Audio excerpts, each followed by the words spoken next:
पाकिस्तान ने यह क्लेम किया कि उसने अपने JF-17 से हमारे S-400 व ब्रह्मोस मिसाइल बेस को नुकसान पहुंचाया, जो कि बिल्कुल गलत है।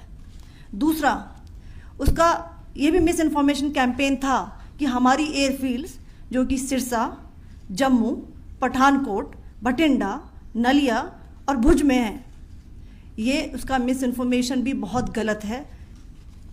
तीसरा, पाकिस्तान के मिस इन्फॉर्मेशन कैंपेन के मुताबिक हमारे एम्यूनिशन डम्प्स जो चंडीगढ़ और बियास में हैं उसका डैमेज हुआ, यह भी बिल्कुल गलत है।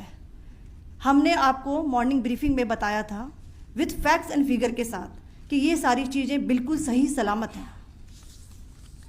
अब मैं आपको बताना चाहती हूँ कि पाकिस्तान के एक प्रेस कॉन्फ्रेंस में ये बात की गई थी कि उनके सीनियर मिलिट्री ऑफिसर्स जो कि पूरी तरह से ये भ्रामक हैं और तथ्यों से दूर हैं कि पाकिस्तान की ओर से ये झूठा आरोप भी लगाया जा रहा है कि भारतीय सेना ने मस्जिदों को नुकसान पहुंचाया।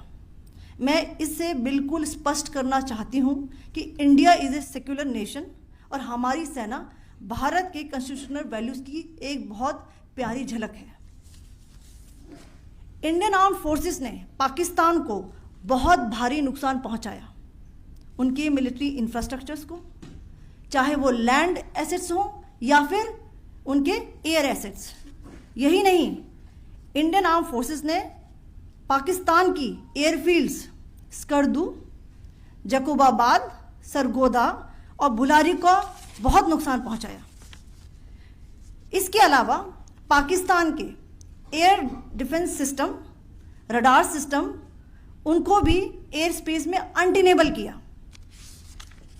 यह भी बताना चाहती हूँ कि लाइन ऑफ कंट्रोल के पास पाकिस्तान के command and control logistic installations और उनके मिलिट्री इंफ्रास्ट्रक्चर्स, मिलिट्री पर्सनल्स का इतना भारी नुकसान हुआ कि पाकिस्तान की ऑफेंसिव व डिफेंसिव कैपेबिलिटी को नष्ट कर दिया गया। अंत में मैं फिर से ये बात दोहराना चाहूँगी, इंडियन आर्म फोर्सेस पूरी तरह से तैयार है, सतर्क है और भारत की संप्रभुता और अखंडता की रक्षा के लिए पूरी तरह से कमिटेड है।